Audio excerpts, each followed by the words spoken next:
What's up guys, it's your girl Em and I'm back with another video for you today. I've been trying to get as much content filmed for you guys. This video, I decided to just film this right now because all I was doing was watching Real Housewives of New York City, and I figured, why not film another video? Hey! Now this video is 10 healthy habits for women, and these are just things that I do that make me feel healthy and happy, and I'm just sharing it with you guys. Some of them are self-explanatory, but I'm just gonna kind of show you guys what I do, give you guys little tips and tricks, and just going to share with you what makes me feel like I'm being my best self and I'm taking care of myself. And that I'm taking care of myself, especially in these crazy times. My little habits that I've created and my routine and everything like that has given me a lot of comfort in these anxiety-ridden times. I'm gonna do another video about that probably this week. Well, let's just go ahead and get into this video. So number one, this is very simple. I don't really need to explain this very much, but hydrate. Drink water. As much water as you can. I get asked all the time what I do for my skin and how my skin is so clear. Honestly, oh, I think it's gonna rain. Honestly, most of it is genetics. My parents both have pretty good skin. But drinking water helps my skin exponentially. I have pretty dry skin ordinarily, but I find when I'm more hydrated, my skin is less dry. And also the rosacea that I have makeup on right now, so you can't really tell. But I have rosacea, and it's usually just like right here and like right here on my jawline. My rosacea is less prevalent when I'm hydrated. You just feel better when you are drinking a lot of water. Your body needs it. Your body needs water. So hydrate yourself, drink your water. Pretty much it for that one. We tried not to keep pop in the house. I did just get some Sprite for Vaughn, but we try not to keep pop and juice in the house because we tend to just drink that instead of drinking water. So if we don't have it in the house, we just drink water. It's a pretty good system. But like I said, this is just what works for me. You do not have to agree with anything in this video. I'm just letting you guys know what helps me out. So number two, read. I encourage you guys to read often. I try to read each evening. At night, it kind of helps me wind down. It gets me away from like the TV screen, gets me away from my phone screen, and it kind of relaxes me, and it helps me kind of relax into sleep, if that makes any sense. And I think reading just keeps your brain sharp, and you look at screens all day, every day. Holding a book and looking at a book, I mean, you could use a Kindle too, like a Kindle or the Nook or whatever, like an e-reader. That's fine too. But reading, I think just, it calms me down and it relaxes me, and you kind of lose yourself in a different world in a different way than you would watching a show or watching a movie. I feel like reading is much more productive. I don't care if you're reading a magazine, a newspaper, you know, a baby book. My friend Stephanie, she's an English teacher, and she said, you know, she told me once, she said, you know, people can be so judgy about what you read, but literacy is literacy, and I totally agree. So it does not matter what you're reading. You can be a 50-year-old reading a young adult novel. You're still reading, you're still learning, you're still expanding your mind. So I love reading. I'm reading right now Play It As It Lays by Joan Didion. I'm really obsessed with it and should be finished soon. But yeah, so reading is a big thing. I have a ton of books. I know books can be expensive, but you can always get a library card and go to the library. Very simple, very easy. I need to get a library card down here, but as soon as I was getting around to doing it, the library shut down. So can't get a library card right now. And also, I'm pretty sure I owe the Allen County Public Library, my hometown of Fort Wayne. I think I like have some outstanding fines there that I need to work out, but we'll worry about that another day. Number 3 is set practical goals for yourself each day. So what I like to do at night is I think about the next day. What do I need to accomplish? What can I accomplish? And what do I have enough time to accomplish? So I set reasonable goals, because sometimes you have all these big, huge goals and then you feel defeated when you don't reach them.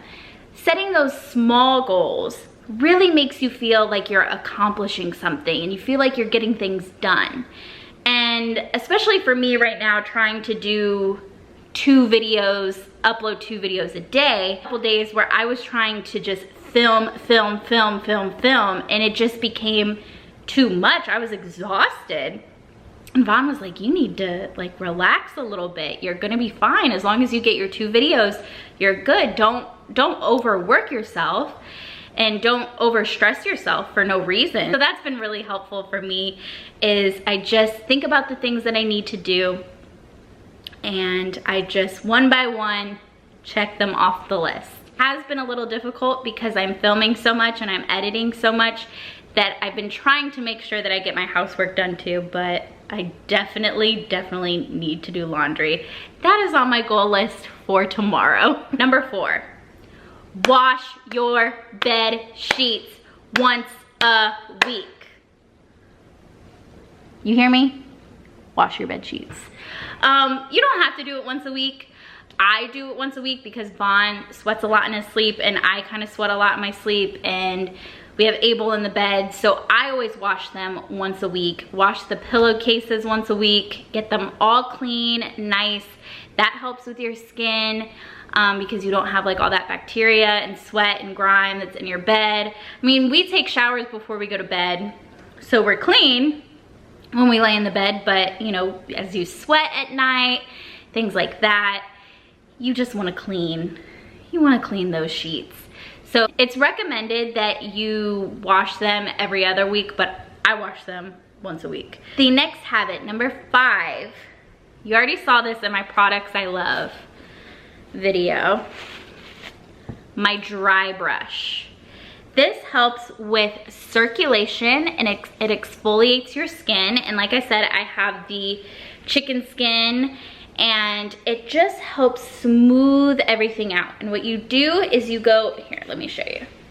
You go in a circular motion and it just gets all of that dead skin, moves those hair follicles around. My bristles, it's not very hard, but you can feel it. And Vaughn the other day, he felt my skin, he was like, whoa, your skin is so soft. Credit to this dry brush. It also helps with circulation, it helps with cellulite, things like that. I literally do this all over my body, my stomach, and then I'll have Vaughn do my back too. But the first time you do it, you are going to shed a lot. You are gonna shed a lot. If you don't already exfoliate your body, you're going to, there's gonna be a lot of dead skin that comes off of you, but it's a good thing, so. Number 6, live life by the 1-minute rule. And this is kind of like setting goals for yourself, but the 1-minute rule basically is, if it's gonna take you a minute or less, do it then. Like, okay, so for example, I need to unload the dishwasher. Instead of going, I can just do it later. If it's gonna take me less than a minute, I unload the dishwasher right then and there. Just little things like that.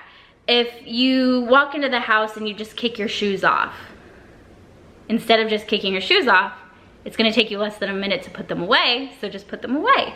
Things like that, and it kind of helps you keep your space clean. If it's gonna take you less than a minute to do, you might as well just do it then instead of putting it off for another time. And honestly helped me a ton because I'm a big procrastinator. Like, I live to procrastinate, but it's helped me you know, take better care of my space and keep my space cleaner, because I'm constantly putting things away right after I use them as opposed to just letting them sit there.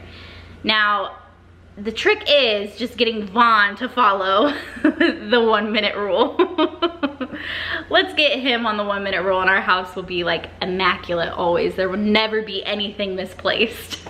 Number 7 is writing things that I'm grateful for. I don't do this every single day, but I do this quite a bit. This is my little journal. I'm not gonna show you the inside of it because it's private, it's personal.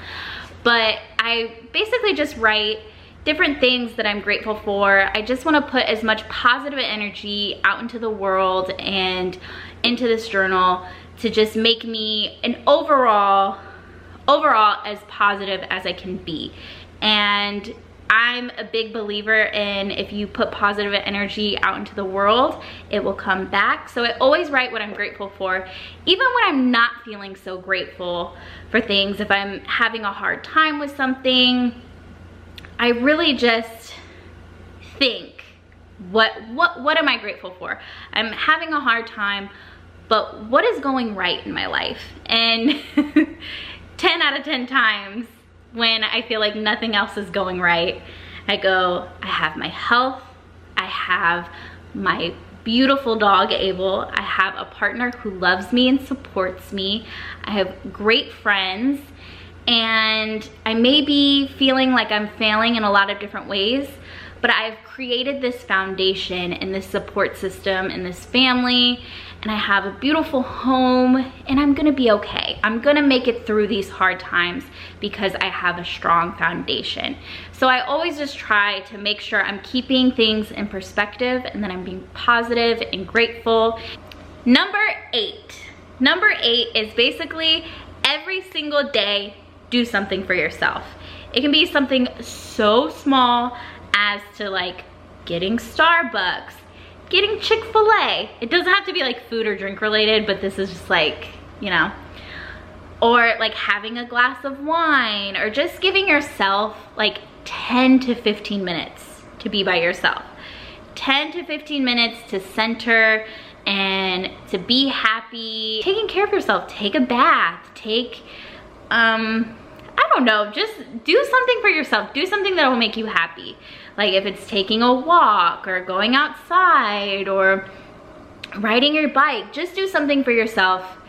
If you've had like a long day, just be like, you know what? I'm gonna go get some Krispy Kreme donuts before I go home.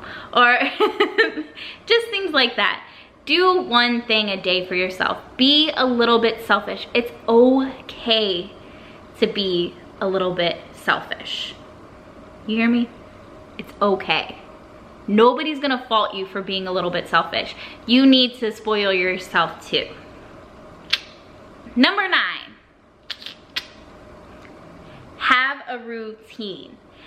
Now, this one has been a difficult one for me because I have never had a good sleep schedule. I'm like the queen of terrible sleep schedules. I can admit that about myself. But now that I've kind of gotten myself into this work schedule with the uploading and the filming and the editing and cooking, I've found myself into this nice schedule. I'm like doing anything I can to make sure I keep my schedule in my routine. So I like to wake up in the morning, have some time to myself, watch some shows that I like, and then maybe do a little bit of cleaning, like sweeping the floors, and just like really get myself ready for the day. I like to ease into the day. I hate waking up and then it's like, oh, you gotta get dressed, you gotta shower, you gotta put your makeup on, you gotta do this, you gotta do this, you gotta hurry, come on, we gotta get this done. I hate rushing. I really hate it. So I found what works best for me is easing into my day, giving myself a little extra time in the morning to enjoy a cup of coffee, to enjoy something on TV, enjoy watching YouTube or just reading or something. At night, in the evening time, I like cleaning my makeup brushes that I used and, you know, getting in the shower and doing my little self-care routine, and then watching a little bit of TV or journaling, and then reading, and then going to bed. Like, I I like having these routines and this schedule because I have such crazy anxiety sometimes that when I'm on the schedule and I'm timing things out and I'm working and I'm just doing what needs to be done and I'm keeping myself busy, I don't have enough time to get lost in my mind. I don't have enough time to get anxious. I'm busy. I have to put it off. And then keeping myself busy and waking up early makes me tired in the evening, so then I go right to sleep because I have a tendency to get anxious at night. Like the anxiety starts to like creep in at night. I start overthinking. But if I'm busy during the day and I really do a lot and get things done, I'm tired and I'm just ready to go to bed, and I don't even have to worry about the anxiety or anything like that. So keeping a schedule and having like some form of a routine has been super, super helpful. I used to just like wake up 5 minutes before I needed to go to work. This is when I like worked a regular job. And it would be so stressful. It just would stress me out. And I don't like causing myself stress that I don't need to cause myself, you know? Just find a routine that works for you and stick to it. I'm telling you, makes you feel so good. All right, and number 10, this is kind of like a weird one, but sleep in cotton underwear. This is weird. It's a weird thing, but sleep in cotton underwear. I brought examples. Sleep in cotton underwear. Your body needs to breathe. At the end of the day, your Virginia, she's been cooped up in pants or leggings or jeans all day. She needs a chance to breathe. It's kind of like, how do I describe it? I don't know how to describe it without like sounding crazy. Using cotton underwear to go to sleep, it's breathable and it helps have circulation, and it's just so funny to talk about. I don't know how to describe it. I'm just saying sleep in cotton underwear, or don't sleep in underwear at all. That's another option. Let your Virginia breathe. Let her have some, everybody needs a breath of fresh air. If you need a breath of fresh air, your Virginia needs one. It just makes you feel better, honestly. And that's just, you can call me crazy all you want, and maybe you're just gonna sleep in like lace underwear for the rest of your life. Whatever, do you. But I'm telling you, sleep in cotton underwear or no underwear at all, and your Virginia is never gonna feel better. I think that about wraps it up. I'm gonna end it on that one. I hope you guys enjoyed this video. Be sure to like, comment, subscribe. Let me know what you think in the comment section down below. Let me know some healthy habits that you may have that you think I should try. And these are just my little things that I do to make myself feel centered and healthy and happy, and it's just how I take care of myself. So try them if you want, or don't try them. It's up to you. It's not my situation, girl. Do what you gotta do. Also, follow my Twitter at @MAnMan and my Instagram at Midwest Mansfield. I know this is kind of a wild, weird video, but I hope you guys enjoyed it, and I will see you guys in the next one. Mwah!